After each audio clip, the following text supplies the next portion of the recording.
प्रेम से बोलिए सतनाम साखी। परम आदरणीय परम श्रद्धेय आचार्य सद्गुरु स्वामी टेऊराम जी महाराज एवं उनके ही स्वरूप में बैठी हुई गुरु महाराज जी की प्यारी साथ संगत, प्रेम से बोलो हरे राम, फिर भी बोलो सतनाम साखी। आचार्य श्री के ये पावन चालीसा के दिन चल रहे हैं और इन्हीं चालीसा के महोत्सव के अंतर्गत पावन गुरु महाराज जी का ये वर्षी महोत्सव भी चल रहा है। उन महापुरुषों की महिमा हम सब गा रहे हैं। कहते हैं कि 7 समुद्र स्याही करूं, लेखन करूं बनराय, धरती को कागज करूं, फिर भी गुरु गुण लिख्यो न जाए। जब कभी कवियों ने, जब कभी संतों ने अपने अपने गुरुओं की महिमा गानी चाही तो उन्होंने लिखा कि 7 समुद्र स्याही करूं, अर्थात जितने भी समुद्र हैं उन सब की स्याही करके और जितने भी पेड़ हैं उस सब पेड़ों की लेखनी बनाकर और इस पावन धरती को, पृथ्वी को कागज के रूप में प्रकट कर कर उस सारी पृथ्वी पर अपने गुरु की महिमा लिखना चाहें तो भी गुरु की महिमा का पार नहीं पा सकते हैं। वो लेखनी खत्म हो जाएगी, वो 7 समुद्र की स्याही खत्म हो जाएगी, परंतु गुरु की महिमा खत्म नहीं होगी। ऐसे ही हमारे आचार्य प्रेम प्रकाशी मंडल संप्रदाय के प्रवर्तक, जिन्होंने अपने सारे जीवन को प्रभु परमात्मा के गुरु के चरणों में समर्पित कर दिया, स्वयं भी उन्होंने परमात्मा के नाम का आधार लिया और स्वयं आधार लेने के बाद जो जो भी उनकी शरण में आए उन सबको परमात्मा के नाम का आधार लेने के लिए उन्होंने प्रेरणा दी। प्रेम से बोलो श्री राम।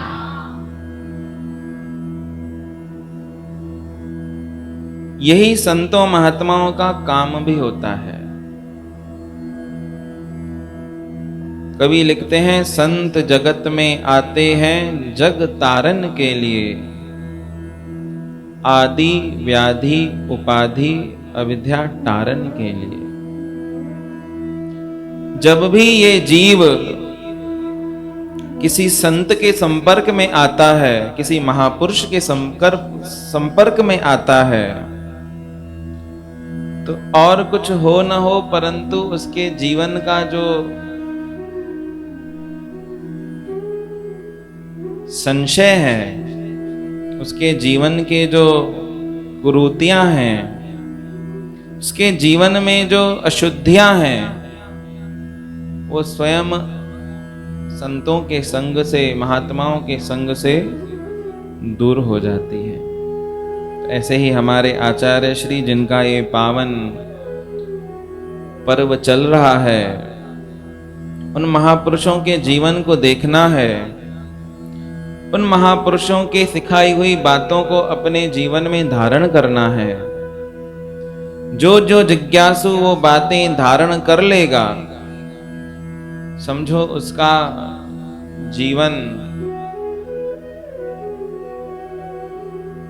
जिस प्रकार महापुरुषों का सफल हो गया, वैसे ही उस जीव का भी जीवन सफल हो जाएगा। तो कवि महिमा में लिख रहे हैं कि बचपन से ही गुरु भक्ति में मन की विरति लगा ली, चरण गुरु के मोक्ष समझकर जीवन नैया डारी। कितनी ना आस्था थी सदगुरु महाराज की। ऐसी गुरु भक्ति करी, ऐसी अपने गुरु में आस्था रखी, ऐसा गुरु में विश्वास रखा कि जब उन्होंने सब कुछ समर्पण अपने गुरु को किया तो परिणाम ये हुआ कि गुरु ने उनको अपने जैसा बना दिया। संत अपनी महिमा में गाते हैं, पारस और संत में बड़ो अंतरो जान, वो लोहा कंचन करे गुरु कर ले आप समान। जो पारस पत्थर होता है वो क्या करता है, वो उस लोहे की अशुद्धियों को दूर कर कर और उस लोहे को क्या बना देता है, सोना बना देता है। प्रेम से बोलो श्री राम। जब कभी भी पारस का संग किसी लोहे को कुधातु बोलते हैं, उस कुधातु को अगर पारस का संपर्क मिल जाता है तो वो कुधातु भी कंचन में परिवर्तित हो जाती है। परंतु जब किसी महापुरुष का संग इस जीव को मिलता है तो शास्त्र बोलते हैं कि गुरु क्या करते हैं, पारस में सामर्थ्य है केवल कंचन बनाने का, सोना बनाने का। पारस स्पर्श करके पारस नहीं बना सकता, परंतु संत महात्मा गुरु श्रेष्ठ मुनिजन क्या करते हैं कि गुरु कर ले आप समान। जब कभी भी शिष्य जिज्ञासु गुरु के संपर्क में आता है तो गुरु फिर उनको अपने जैसा ही बना देते हैं। यही हुआ आचार्य श्री के जीवन में भी, यही बात हुई कि ऐसा उन्होंने अपने गुरु में दृढ़ विश्वास रखा, ऐसी आस्था रखी कि चरण गुरु के मोक्ष समझकर जीवन नैया डाली। ऐसा विश्वास होना चाहिए। विश्वास की जो वो डोर होती है, कहते हैं बहुत नाजुक होती है, परंतु ये बात कहना बहुत गलत है, क्योंकि विश्वास की तो डोर सबसे मजबूत होनी चाहिए। वो विश्वास ही किस बात का जो इतना नाजुक डोर पर टिका हो, वो विश्वास नहीं होता है। विश्वास तो ऐसा होता है जैसा हमारे आचार्य श्री ने अपने गुरु में रखा, कि दुनिया कुछ भी कहे परंतु गुरुदेव ने अपने गुरु में वही आस्था रखी।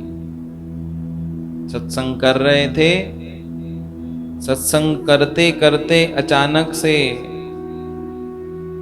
गुरुजी ने बोला कि हमें कहीं पर जाना है, आप एक शिष्य से, एक सेवक से आग्रह करो कि हमारी जो जूती है, हमारा जो चरण पादुका है, वो चरण पादुका हमको पहना देवे। सदगुरु महाराज सभा के बीच में बैठे हैं, सत्संग चल रहा है, सत्संग का दीवान लगा पड़ा है, लोग बैठे हैं बहुत, और बहुत लोगों के मध्य में ही गुरु महाराज अपने आसन से उठ जाते हैं। प्रेम से बोलो श्री राम। आसन से उठकर स्वयं जाते हैं और स्वयं जाकर अपने गुरु की चरण पादुका, अपने गुरु के वो जूते कहां पर लेके आते हैं? हाथ में नहीं, परंतु सर पर लेके आते हैं। भजन बनाने वालों ने भजन बनाया कि स्वामी आसु राम सभा से जाना चाहते बाहर, कहने लगे कोई सेवक हो मेरा जूता करे यहां हाजिर। वो आप थे अमानी जूते पहनाए जानी, वो सब में राम को देख रहा कोई और नहीं। अब सुनने में तो बहुत ही साधारण घटना लग रही है, सुना दिया तो बहुत साधारण लग रहा है, क्या हुआ, जूते ही तो पहना है। परंतु इस घटना का विचार करना है। सद्गुरु महाराज जी किस पद पर आसीन हैं? इतनी बड़ी संतों की श्रृंखला है, इतना बड़ा संप्रदाय है, और उस संप्रदाय के गुरु महाराज स्वयं मालिक हैं। प्रेम से बोलो श्री राम। किसी सेवक को, किसी संत को अगर कहते भी तो कोई बड़ी बात तो नहीं थी। स्वयं सत्संग ही कर रहे थे ना, सत्संग के मंच पर आसीन थे। किसी सेवक को कहते कि गुरुदेव को, डाडा साईं आसूराम जी महाराज को बाहर तक छोड़कर आए, कोई दिक्कत नहीं थी। परंतु ऐसी निर्माणता उनके जीवन में थी, ऐसा गुरु के प्रति भाव था कि गुरु ने अगर मुझे कहा है तो वो काम मुझे ही करना है। प्रेम से बोलो श्री राम।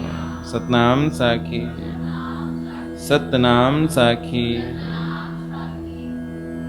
खुद ही उठ गए और खुद ही वो जो चरण पादुका थी वो भी फिर इतना ससम्मान, सारी सभा स्तब्ध रह गई, चकित रह गई कि ये क्या हो रहा है। ऐसा भी होता है।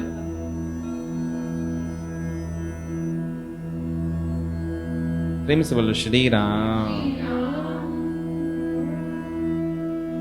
इतने कदर की स्वामी आसूराम महाराज ने जब देखा तो उन्होंने भी कहा कि आपको जरूरत नहीं थी लाने की, आप स्वयं क्यों गए? स्वामी जी ने कहा कि जिस प्रकार आपके और शिष्य हैं उसी प्रकार मैं भी आपका एक शिष्य हूं। गुरु बनना सब चाहते हैं। हम सब जितने भी बैठे हैं ना, सबके जीवन में कामना है कि उत्तम बने, उच्च बने। परंतु उत्तम बनना, उच्च बनना, वो शुरुआत होती है शिष्य बनने से। प्रेम से बोले श्री राम। कि पहले दाता शिष्य भया, जिन तन मन अर्प्या शीस। पीछे दाता गुर भया, जिन नाम दिया बख्शीश। पहले दाता शिष्य भया, जिन तन मन अर्प्या शीस। पीछे दाता गुरु भया, जिन नाम दिया बख्शीश। कि पहले पहले समर्पण करना होता है, और वो समर्पण भी दिखावे का नहीं अपितु हृदय से करना पड़ता है।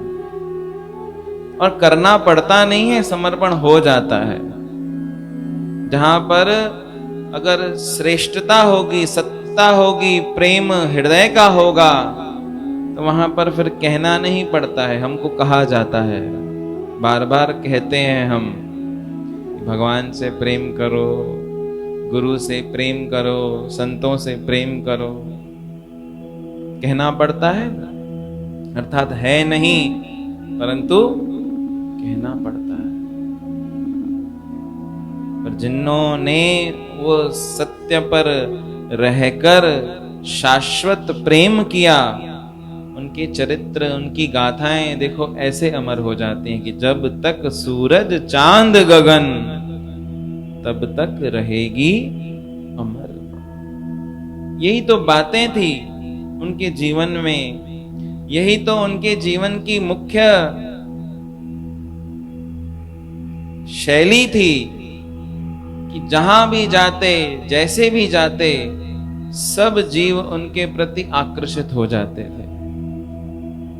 और तो छोड़ें, परंतु जो डाकू, जो चोर, जो न मानने वाले थे, वो भी सद्गुरु महाराज के उस दिव्य रूप को देखकर उनके प्रति मोहित हो जाते थे।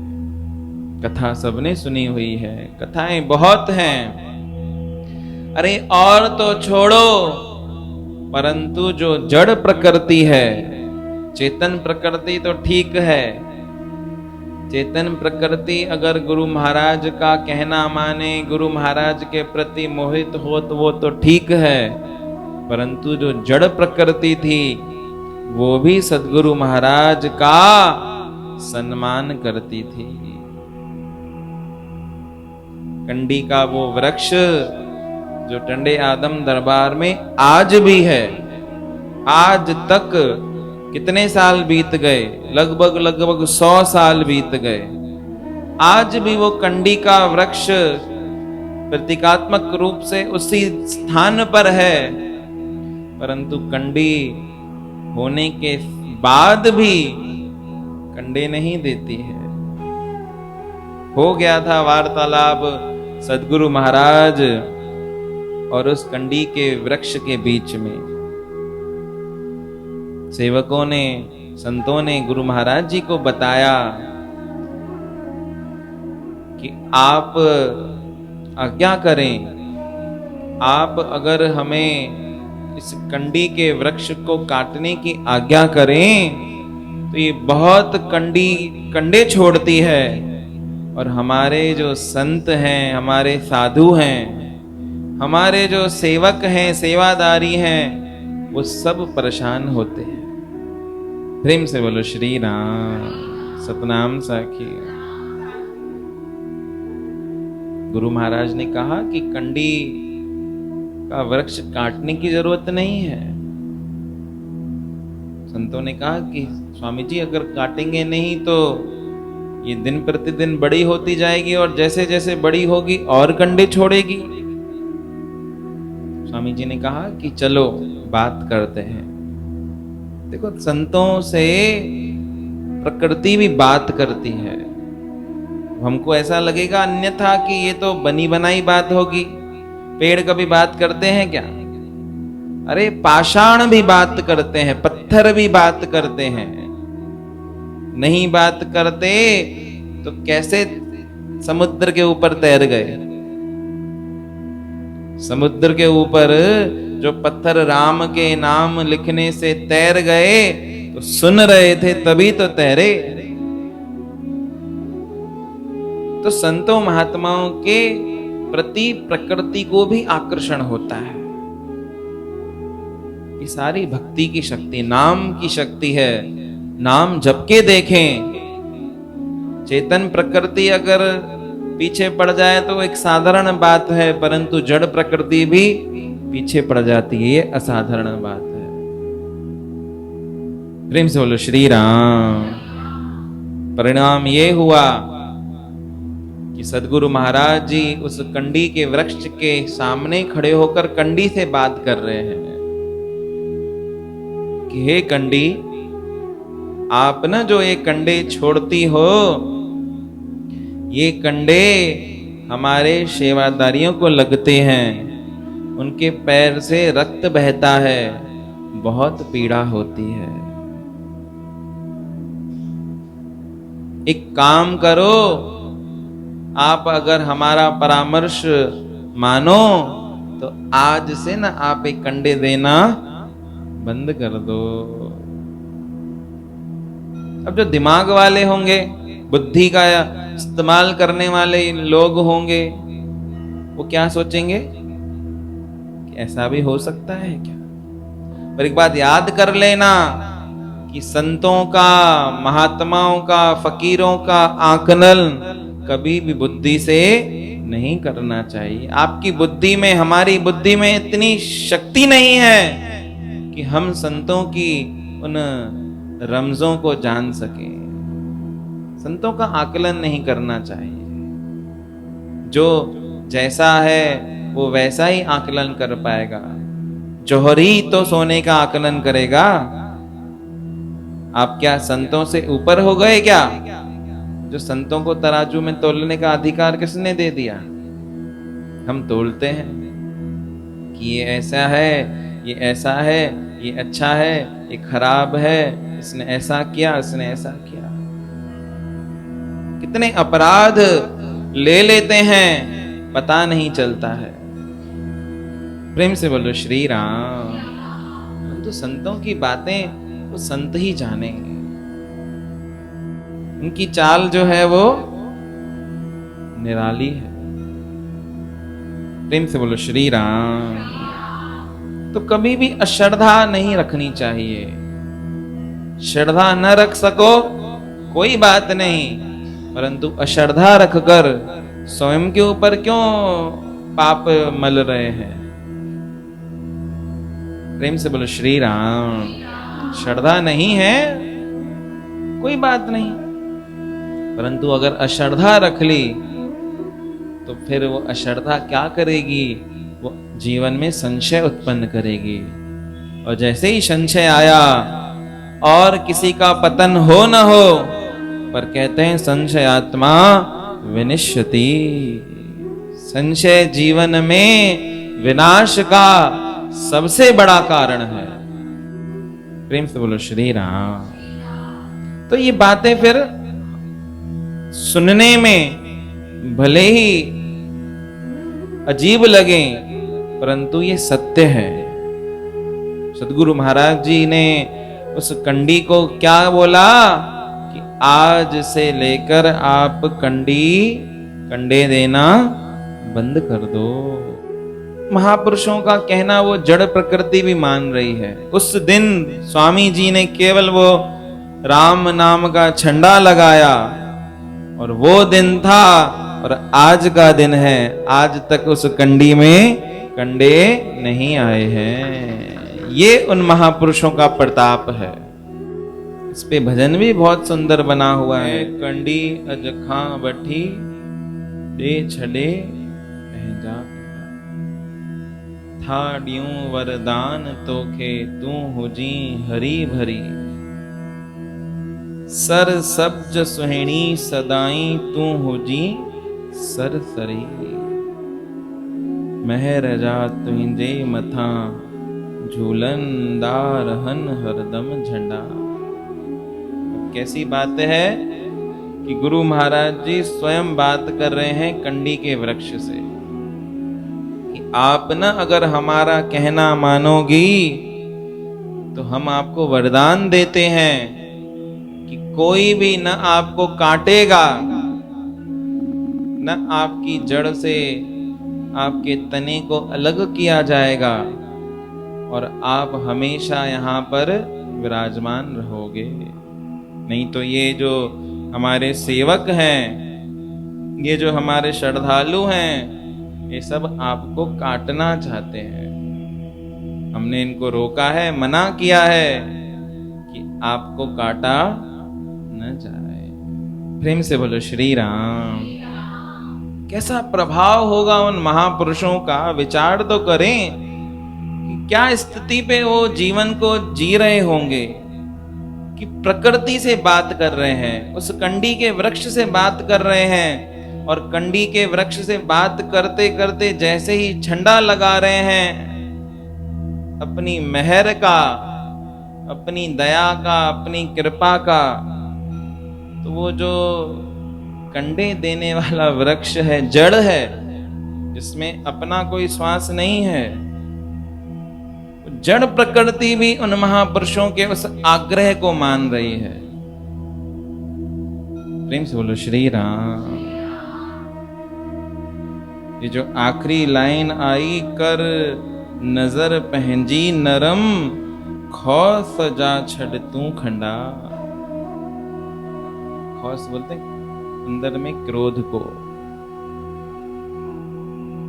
ये लाइन हमारे ऊपर भी अप्लाई होती है। अरे जब जड़ प्रकृति उन महापुरुषों का कहना मान रही है, तो लज्जावान है हम सब कि हम चेतन तत्व होने के बाद भी उन महापुरुषों के शब्दों को समझ नहीं सकते हैं। उन महापुरुषों की बताई हुई बातों को अगर न समझें, तो हमसे तो वो जड़ प्रकृति अच्छी है कि एक बार कहने मात्र से सब कुछ समझ लिया, दूसरी बार कहना ना पड़ा। हमको तो संत महात्मा एक बार नहीं परंतु सहस्त्रों बार समझा चुके हैं, फिर भी वैसे के वैसे ही हैं, दुखी हैं, भोग रहे हैं, फिर भी सुधर नहीं रहे हैं। कितनी विडंबना वाली बात है। ऐसा नहीं है कि पाप करके छूट जाते हैं, सब पता है, मन जाने सब बात, जानबूझ अवगुण करे। अरे दुनिया की नजर में कितने भी कॉलर ऊंचे कर लो, पर मन से कैसे छुपोगे, आत्मा से कैसे छुपोगे, अपने चरित्र का आकलन स्वयं से कैसे छुपा पाओगे। दुनिया भले ही 4 लोग आपको अच्छा कहें, परंतु खुद का स्वयं को तो आप जानते ही हो। तो जानते हैं पर मानते नहीं है, विडंबना वाली बातें हैं। सब जानते हैं, मन जाने सब बात, जानबूझ अवगुण करे, फिर काहे की खुशलात, हाथ दीप कुएं पड़े। हाथ में दीपक लेके और उसके बाद भी कुएं में गिर रहे हैं, तो कह रहे हैं काहे की खुशलात। ऐसे जीव की खुशलात कौन कुशल क्षेम मनाएगा। प्रेम से बोलो श्री राम। इससे अच्छा जानना थोड़ा कम करें, और जितना जानना कम करें उससे ज्यादा मानना शुरू कर दें। हम सब जानने के पीछे लगे पड़े हैं। जितनी भी दुनिया है सबको केवल जानना है, उत्सुकता है जानने की। मानने की बात आती है तो नहीं मानना है। प्रेम से बोलो श्री राम।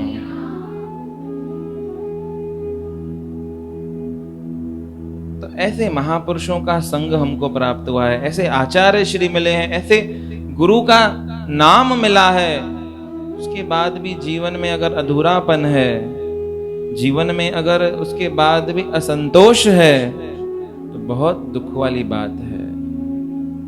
ऐसे महापुरुष जिनके समकक्ष आकर प्रकृति भी अपना रंग ढंग बदल देती है। अब कंडी का तो काम ही है कंडे देना। कंडी अगर कंडे दे रही है तो उसमें इसका कोई दोष नहीं है, उसका काय का दोष। प्रेम से बोलो श्री राम। उसके बाद भी अपनी प्रकृति के मूल से वो भिन्न हो गई, केवल एक संत के आग्रह पर। तो क्या हमारा मूल नहीं बदल सकता है? जबकि हमारा मूल तो ये है भी नहीं। संत बोलते हैं कि क्रोध करना हमारा स्वभाव नहीं है। क्रोध करना हमारा स्वभाव नहीं है। क्यों नहीं है? क्योंकि क्रोध कितनी देर कर सकते हो आप? कितनी देर कर सकते हो? कर सकते हो 1 दिन पूरा, 2 दिन, 3 दिन, कुछ क्षण में ही शांत हो जाता है। अगर जीव का स्वभाव होता तो चलता। प्रेम कितनी देर कर सकते हो? ऑलवेज, हमेशा। प्रेम तो जितना बांटो उतना बढ़ता है, क्योंकि प्रेम हमारा स्वभाव है। ऐसे महापुरुषों के पावन उत्सव महोत्सव चल रहे हैं, उन महापुरुषों के जीवन से ये थोड़ी थोड़ी बातें जीवन में धारण करें कि जो चीज ग्रहण करने जैसी है उसको ग्रहण करें, और जो चीज छोड़ने जैसी है उसको छोड़ दें। क्रोध छोड़ने जैसा है, सबको पता है। घृणित भाव छोड़ने जैसा है, सबको पता है। द्वेष छोड़ना है, सबको पता है। निंदा छोड़नी है, सबको पता है। परंतु फिर भी स्वभाव ऐसा बना दिया है, स्वभाव के उस आवेश में आते हैं। वो क्रोध का घोड़ा ऐसे आता है और हम उस घोड़े पे सवार हो जाते हैं, पता नहीं चलता कहां जाकर हमको अधमरा करके छोड़ देता है। क्रोध का घोड़ा आता 2 सेकंड के लिए है या 5 मिनट के लिए है, परंतु उस 5 मिनट में सारे सुकृतों का नाश कर देता है। क्रोध हमारे पुण्यों का हनन करता है। प्रेम से बोलो श्री राम। द्वेष किसी और को नहीं जलाता, सबसे पहले द्वेष करने वाला स्वयं जलता है। जिसके प्रति द्वेष है उसको तो पता तक नहीं है कि सामने वाला द्वेष कर रहा है। सबसे पहले जिसके प्रति द्वेष कर रहे हैं उसको नहीं पता, परंतु हम उसके प्रति द्वेष पालकर अपने जी को जला रहे हैं। प्रेम से बोलो श्री राम। निंदा करने वाला बड़ा द्रोही है। निंदा हमारी जो करे मित्र हमारा सोए, बिन साबुन बिन पानी के पाप हमारे धोए। प्रेम से बोलो श्री राम। कपड़े धोते हैं ना, साबुन भी लगता है, पानी भी लगता है। निंदा करने वाला तो इतना, संत बोलते हैं बलिहार जाना चाहिए निंदा करने वाले से, कि बिना किसी साबुन के, बिना किसी पानी के जितने भी अवगुण हैं यद्यपि वो सारे हमारे ले लेता है। निंदा हमारी जो करे मित्र हमारा सोए, बिन पानी बिन साबुना पाप हमारे धोए। जब जब निंदा हो ना आपकी तो दुखी नहीं होना चाहिए, खुशी होना चाहिए, सुख मनाना चाहिए। संत महात्माओं कितनी निंदा करते हैं, होती है। आचार्य श्री के जीवन में जितने भी बड़े संत हुए हैं सबके जीवन में ये एक ना एक दिन भाव घटित होता ही है कि उनकी निंदा होती है। संसार उनका यश भी गाता है, परंतु ऐसे भी लोग होते हैं जो अपजस गाते हैं, जो उनका दुष्प्रचार करते हैं। फिर वो घबराते नहीं हैं, क्योंकि वो सत्य पर होते हैं। सत्य पर चलने वाला कभी भी घबराता नहीं है। आचार्य श्री कहाँ घबराए? आचार्य श्री के जीवन में जब ये भाव घटित हुआ, ईर्ष्यालु ने, द्वेषियों ने जब उनके प्रति दुष्प्रचार किया, स्वामी जी भी डंका लगाकर बैठ गए कि अब तो खंडू नहीं छोड़ेंगे, जो करना है करो। सब बोलने लगे। स्वयं की माता साहब, स्वयं के जो बड़े भाई थे, स्वयं की बहनों के पति, सब बोलने आ गए स्वामी जी को।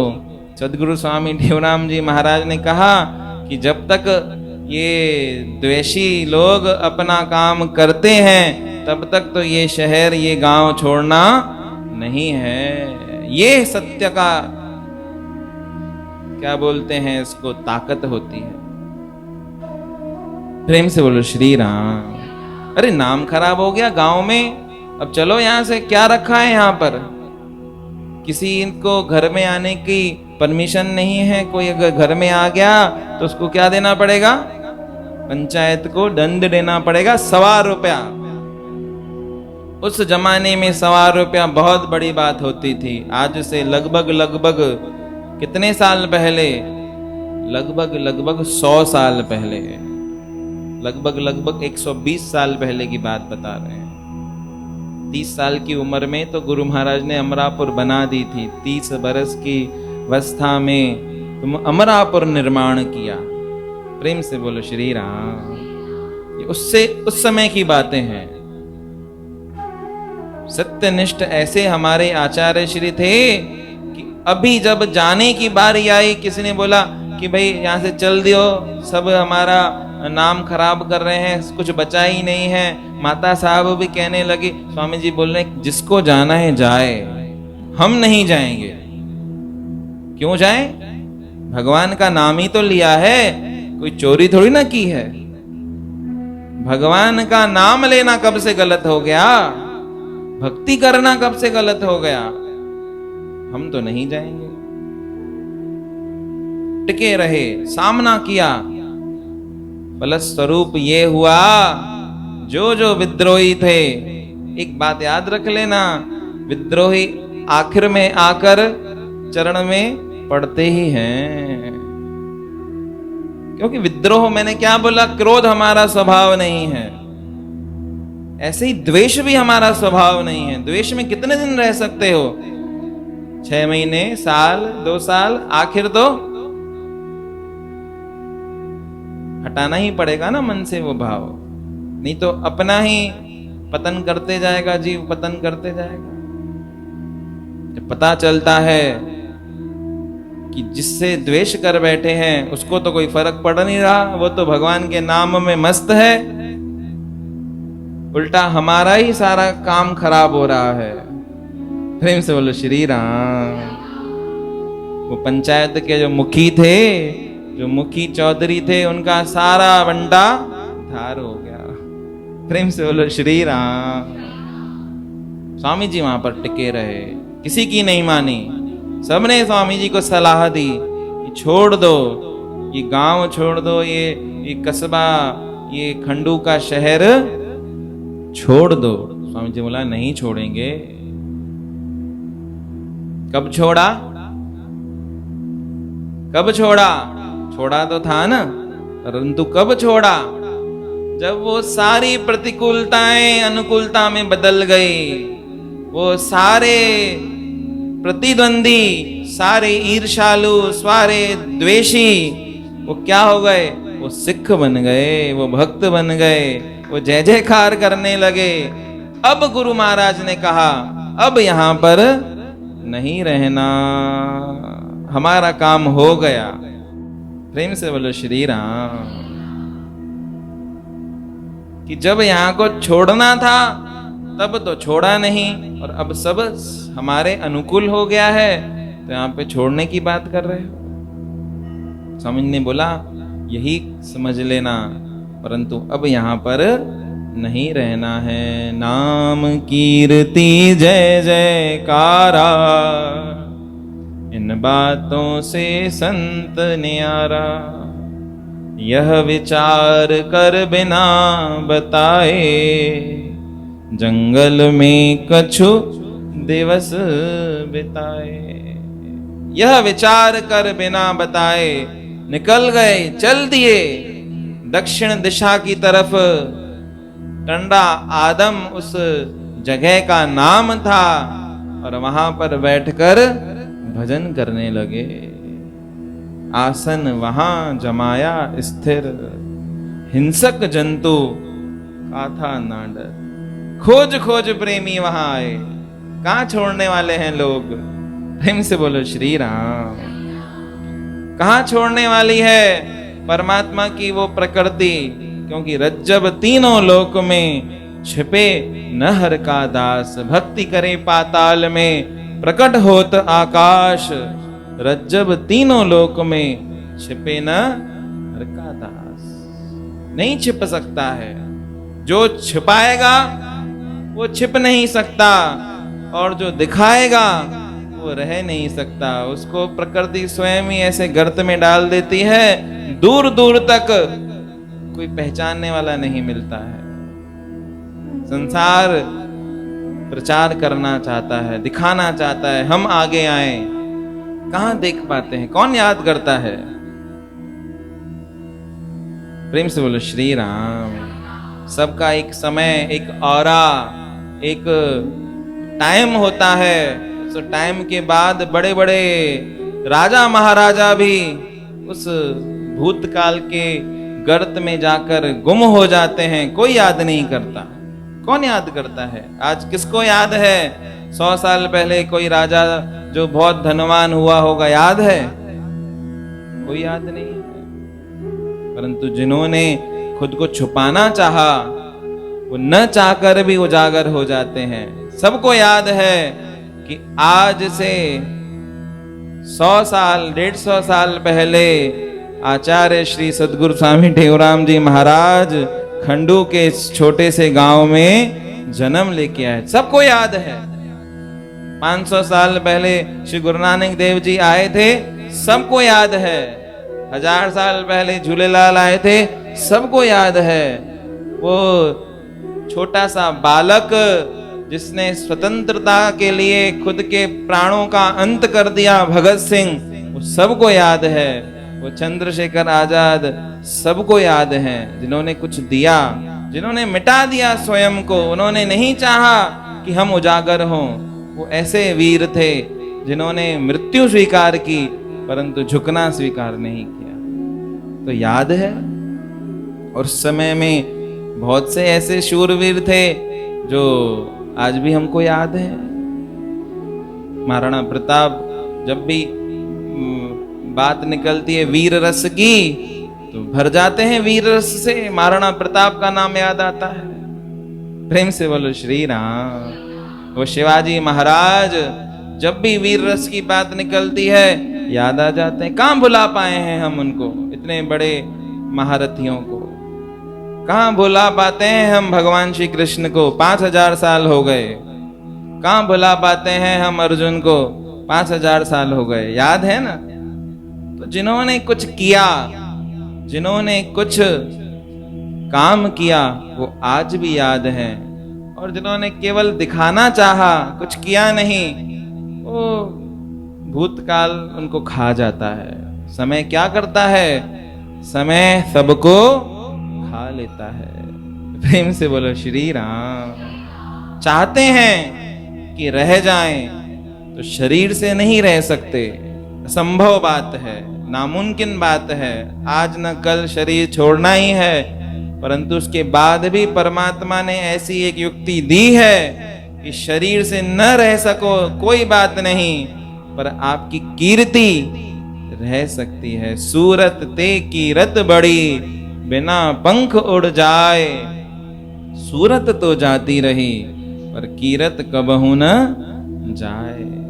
तो ऐसा काम हमारे आचार्य श्री सद्गुरु स्वामी टेवराम जी महाराज ने किया कि पंच भौतिक देह भले ही 55 साल की उम्र में त्याग दी, 55 साल के बरस में वो निर्वाण पद को प्राप्त हो गए, पर उनकी कीर्ति आज भी जुगा जुग अमर है। इसलिए कहा जाता है कि आप अमर चरित्र अमर, अमर आपका नाम, तब शरणागत भी अमर, धन गुरु टेऊ राम। कितनी महिमा गाएं गुरुओं की, जितनी गाएं उतनी थोड़ी है। जैसे जैसे प्रसंग निकलता जाएगा महापुरुषों की उतनी गाथाएं मुख से निकलती जाएंगी।